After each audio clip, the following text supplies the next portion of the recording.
Okay, it is that time again. I've been away for a minute. We're back. We're back. I've taken a long, long, long break because I have been focusing on getting my third year wrapped up. So I'm going into my fourth and final year of my undergrad course. Oh my God, this has taken a while. But I had to buckle down and I had to really push through this last course, which was a research project course. I'll share the link to that because I did a live on it. I started this project before events occurred recently, and the events that occurred was in line with what my research was all about. Unfortunately, it was aligned because the events was a very sad events of the passing of a comrade of mine in the fight of equality and in the fight against racism. He is what the other side will call white. I don't call him white. Similarly, I don't call myself black. Those words were intentionally designed to create divide. So it baffles my mind the educated people that say they want to unite that use language that divide. So I call him a comrade. I call him Richard. And he called me Opa. So my research was about the caste system within the African diaspora and how that is what is our elephant in our room that the community keeps quiet about, and we decide to allow others to blame external, and we take no accountability for the internal damage that we do to each other in the name of in the name of apparently equality. I don't know how destroying each other brings equality, and then we blame the outside. So my project, I did a presentation on that, and it's nothing new to me. It's been my journey for my 47 years in this realm called the earth, of seeing the hypocrisy within my community and how my community recycles the blame and the shame and the anger and the trauma to another generation that has no business experiencing it. Yet children who are born in a free nation and free society come in bondage. Why? Because of the handed down narratives on all sides that just recreate the trauma and the anger and the hate. My son and I, we were watching our dinner routine. We call it a ritual. Some people call it a routine. A ritual routine just means a repetition of something on a consistent basis, doing it in a consistent time, in a consistent way for a consistent purpose, and a consistent outcome, a believed outcome. So many in the English world like to get triggered with words that need not to be triggered over. So we have our ritual of having our dinner, and we watch episodes of shows that we talk about during, like my son loves to pause. He will pause and pause and pause, and it's like, it's just who he is. You gotta love it. I remember that his older brothers would be like, Simeon, let it go, press play. But when a thought comes, he want to pause it, talk about it, and then resume it because he doesn't want that moment to go or that idea to go. So A typical half an hour episode or 20-minute episode will take a little bit longer when you're watching with Simeon, which I love about him because it just he's a introspective child, and I love that about him. There's times I'm like, okay, Simeon, just stop pausing. But I get it about him, and I love that about him. So that's what we do, and we've been doing this for a long time. When we finish one show, we find another series to go through. So we're watching this series, Family Reunion, and every episode it's a conversation, and many mothers and fathers, grandma and grandpas, aunts and uncles, something that you should be doing. Sorry, I don't like to say should. It's something that I invite you to consider, strongly consider to do.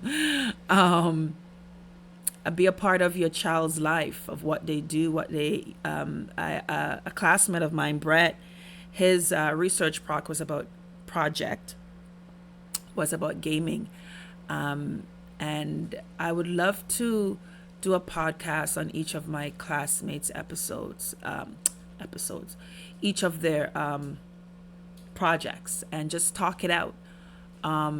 That just came to me now. So you know what? I'm going to go with that. I'm going to run with that and give them the opportunity to talk about their directive research project, what they learned from it, what they discovered from it, and let's open up for conversation. That just came to me, so I'm going to run with that. However, Brett's presentation was speaking about one of the components is to get mothers and fathers involved in the gaming process of their child's world. All right. I don't like to say parents because just the root word of that is a pair of people renting a human being, and the government is apparently the owner of it. So that's why they call you parents, because you guys are renting the child. You don't really own the child. The government seems to be owning the child. So I stay away from certain words that to me just has a different energy in it. So again, come back to English language and words that trigger,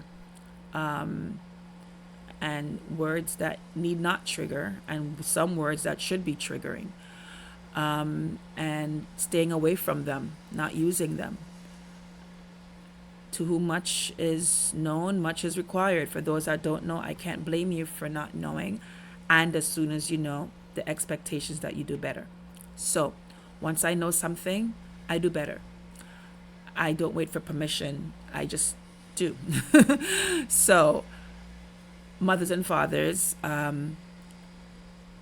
grandmothers, grandfathers, aunts and uncles, get involved with what your child's doing, your family member is doing, your niece, your nephew is doing, your grandson, your granddaughter is doing, and be a part of their world and interject yourself in their space. And that's something that this world has made many of you believe, that you are separate. No, my dear. No, my dear.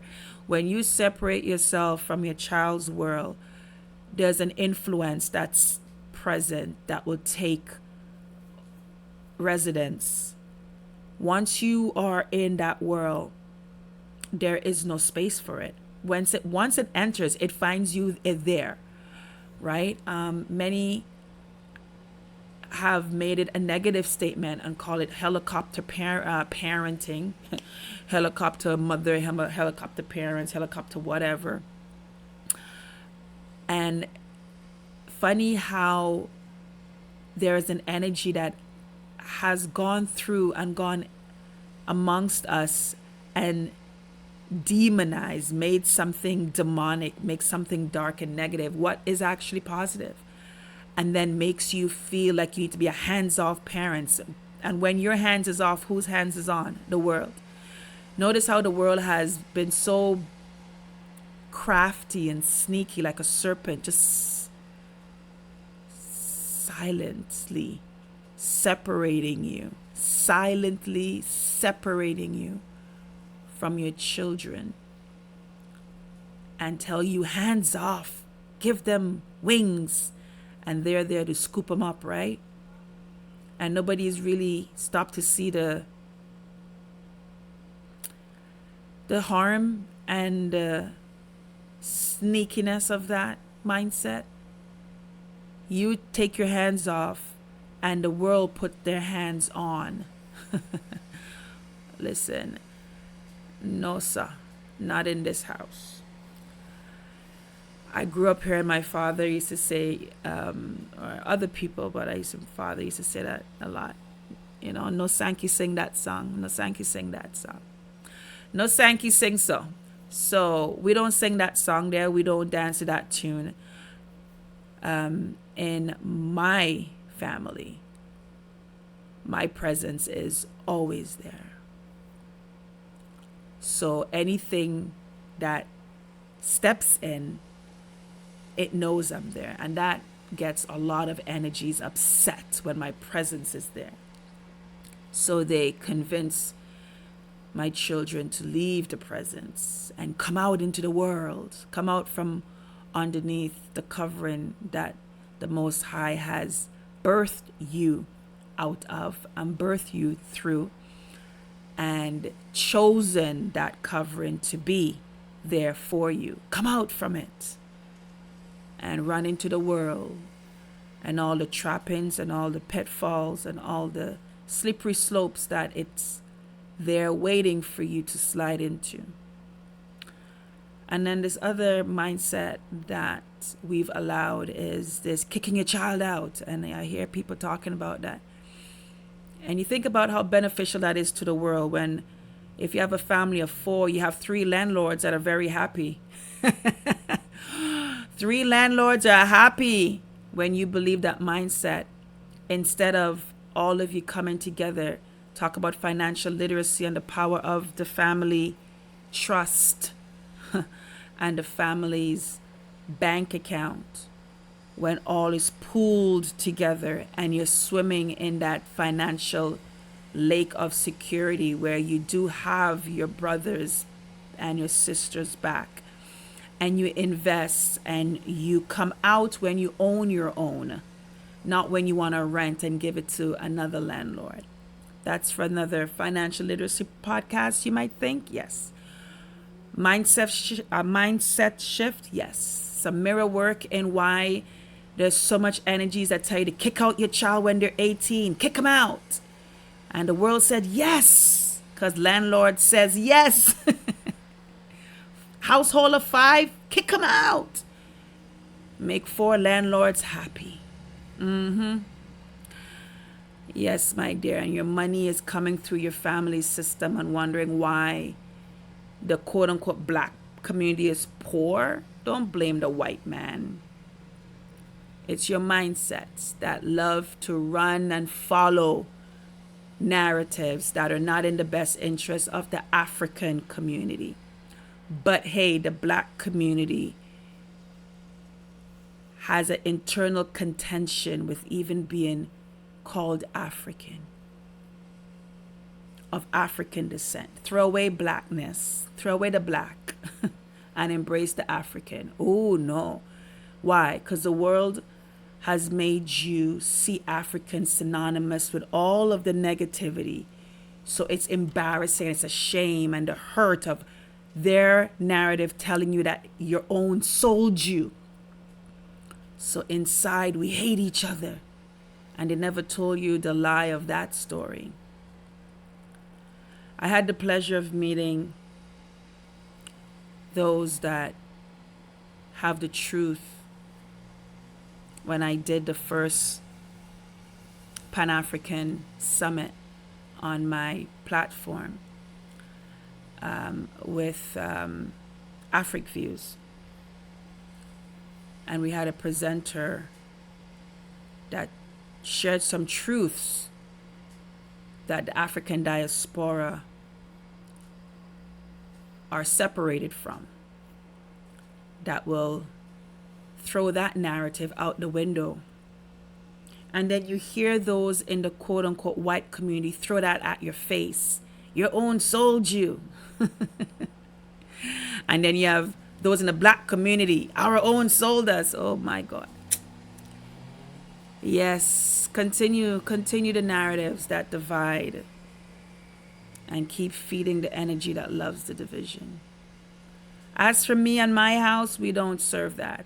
So that's why many are encouraged to come out of my house so that they can serve the energies of the world and the mindsets and the behaviors of the world, which is in the church as well.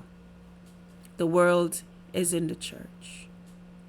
Instead of the church being the light of the world is now the bright light and the bright rainbow of the church.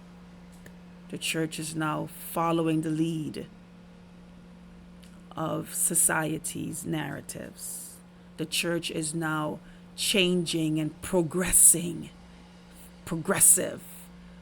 and following after the pipers of the world. And no longer is the church the influence of setting a standard.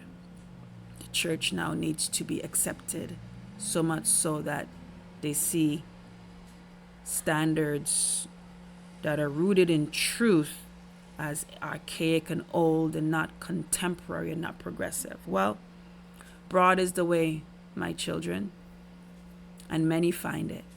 Many in the marketplace and many in the church will find the broad. As for me and my house and those that stay in my house, we choose the narrow, and we would remain on the narrow. You want to call us narrow-minded? Compliment accepted. Thank you. So I would bring on my colleagues and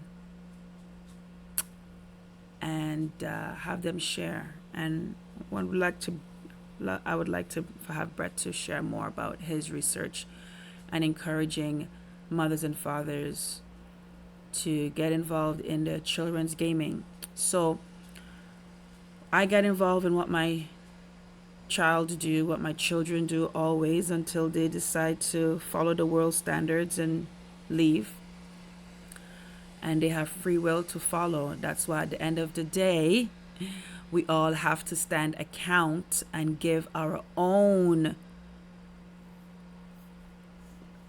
views and our own account of what we did. So free will and choice gives you the freedom to follow the world or follow biblical principles.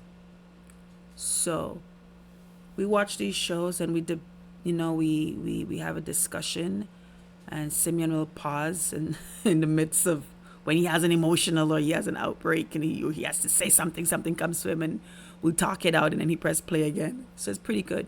So you're watching this Netflix series, Family Reunion, and every episode you can see how they're twisting and how they're influencing their called Black community, my called African diaspora community. See how they're influencing and shaping narratives, including the same sex, the LGBTQ, the bringing in witchcraft into Christian homes, the Ouija board, bringing in other literature to be as authoritative as the Word of God. And you see how the writers have very successful in their writing of bringing in the world into the church and making the church standard look archaic and old and rigid. And then they bring in the different age groups in the Family Reunion that make statements. And Simeon caught one of it. We looked at the episode that we looked at it today, was talking about one of the characters there, Shaka. He made a stand on something, and we knew that the writer is going to change the stand. It's because we saw the setup. So we kind of anticipated that they get the character saying what they know Christian children should stand on. And then we know before the episode's done, they're going to switch it on us, which they did. And then his apology was, I was acting dumb. And Simeon paused and said, so what? He's saying every child that makes that stand is now dumb? Simeon catches on. He catches on. And some people would say, oh, he's just playing a character. No, that character is intentionally sending a message to other children who make a stand like that on biblical principles because of their home training. So for those I would have the argument that say, oh, it's just a show and I wasn't talking to you. Like, no, you were, because that character, that person really, his name isn't really Shaka. He is playing a character, and the character represents an age group, a demographic, a mindset, a family teaching. So it's a character, exactly. And the character is making statements to anyone that is similar. So Simeon caught it when he flipped around and said, I'm so sorry, uncle, no, godfather. And I was just acting stupid. And he went on with his apology. And Simeon paused. He goes, so what? So what he just said there is any other child his age that has a stand like that is now stupid. And I just looked at him and said, yeah, that's exactly what that whole statement was and everything else that followed. So it's a beautiful thing, my relationship. And it's so funny. I'm going to cut off the proud mother moment. And for a minute, I'm always proud. We had an intake with a professional, and they were, you would say a small interview, if you want to say, with Simeon. And Simeon made a statement, and they're like, wow, we never heard someone make a statement, and you're only 13. He's going to be 14 in October. And he said, no, you know what? He goes, no, my mom and I, our relationship, nah, we're at, I think he said something about we're at the pinnacle of it. Like, oh no, this is what he said. We've reached the peak. We've reached the peak.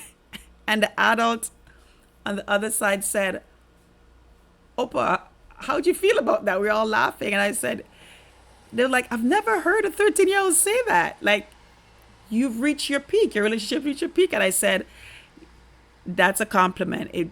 To him, we have really scaled and we've climbed, and he believes that, yeah, we're at the peak, we're at the pinnacle. Yeah, we're good. He's just like, yeah, my mom and I, yeah, our relationship, yeah, we're good. Yeah, we're at the peak. And I just laughed, because everybody, just like the adults in the room, well, the adults on the virtual room, were just laughing, because they threw a question to him and he just answered it organically, and they're just like, wow. I said yes. And now when other adults would hear my son talk or write, they would not believe it's him.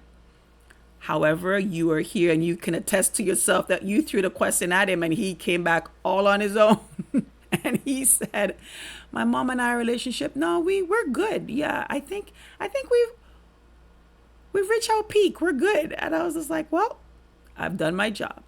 And then he explained what that means, the peak. And I was like, yeah, I've done my job. We're at a place where we can have a open conversation on any topic and be honest. And we always go back to the word. We go back to the truth. There's no subjectiveness of truth is truth. You might subjectively want to apply it how you want to cherry pick it. Truth is just like, okay, if you say so, but I know what I represent. I am truth.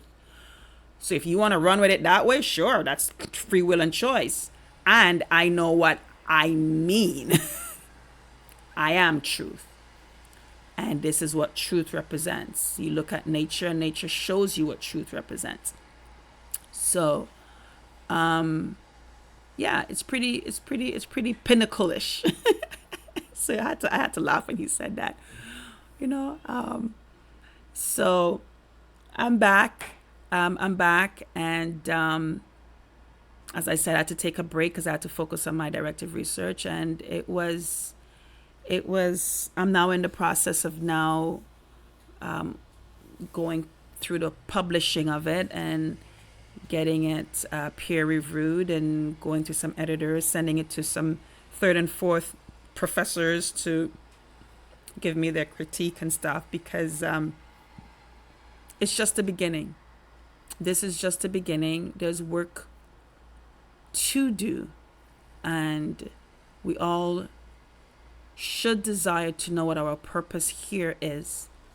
Our purpose is not just to work for someone pay taxes to someone and be the doormat of someone or for someone and be a yes man and a yes woman for someone and ask permission to be sick and ask permission to go on vacation, ask permission to spend time with your family, and then you pay taxes and you die, and when you die your family pay your death tax. I'm laughing just to think. I'm just thinking of the system of how we actually believe this is normal, and then we birth children and tell them this is normal.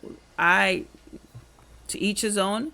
From me and my house, those that remain know that that's not your purpose. Your purpose is not to come here to be anybody's slave or to be the cog in anybody's wheel where they benefit from your hard work, which is slavery. You want to talk about slavery and oppression? Look in the mirror as to what you get up every day and do, and then you have your children in lockstep to do. I was not born to be anybody's slave. To each his own. I'm not saying to go out tomorrow and quit your job. I'm saying to go out tomorrow and be wise and ask yourself, what's my purpose? What is my purpose? Right? Just over broke is not your purpose. And being someone's slave is not your purpose. If you choose that and you're happy with that and you're okay with that and you truly believe that is your purpose, is to be, then great. Then that is what you believe. And that is what your purpose was to come here to have that belief system to benefit someone else's purpose. That's fine. I know I came here to be a servant, not a slave. The difference. There's a difference. So I will serve you. I'll give you great customer service. I will serve you and be a great team leader and serve a purpose and serve a goal and serve a. I'm not your slave though. Don't step the wrong way, because Opa Hope will push you right back and put you in your place, and your place is to know that you're human just like me. I will put you back in your place, and then we could move forward on a very common understanding. Don't get it twisted, okay? All right, so just wanted to do this as an intro. I'm back. Mirror Work Conversations is back. Don't ask me to commit to a special day and time, because I'm still not there yet, ladies and gentlemen. I'm still not there yet. And we'll move forward. In my last year of my undergrad, and I am excited to see what this last year unfolds, because trust me, the journey through Tyndale University started way before 2017. I have my transcript to show it. And some professors are just like, girl, like, yeah. Because there's been a drama every time I enroll. Something catastrophic, something life-changing, something altering, something massive always happens. Oh my God. And then we had COVID, my last entry. Like, it's just like, for real, like, seriously, it was just funny. It was just always something major. And yes, I am writing my book. I know I am, because I am saying I am writing it. It's going to get done. Trust and believe it is going to get done. That's been its own journey and process and its own story in itself, the writing of that book. And you're going to read those chapters and you're going to say, wow, yeah, she was for real. Every time she stepped back into Tyndale to do what she knows she's called to do, something. It's always something huge, something. Breast cancer diagnosis, you're going to die, Oh my gosh. Trauma, always something, some trauma. Break my hand. Oh my God. it just it's just it's assault. Like it's just like what? Like what's going on? It's like yeah. At one point in time, I remember speaking to uh I wouldn't call it a dean of students. I forgot what the title was, but it was just like, am I not supposed to come to Tyndale? Like what's going on? Is it something that is telling me not to be here, or something preventing me from being here because it knows this is part of my journey? Or am I not supposed to be here and something's telling me, get out? I don't know, but I'm just going to allow the Most High to reveal exactly why. Like what is the message behind these? Because I don't know about me and Tyndale. Or it's me and some professor kicking off, and it's just somebody has to be put in their place, and complaints had to be lodged, and because and I don't know, people call me some people call me the shit disturber. I just say no, I disagree. I might stir some shit, but it's not intentionally. Maybe the shit needs to be stirred so it can rise to the top and we can get it out. I don't know. However, I don't go into stir nothing.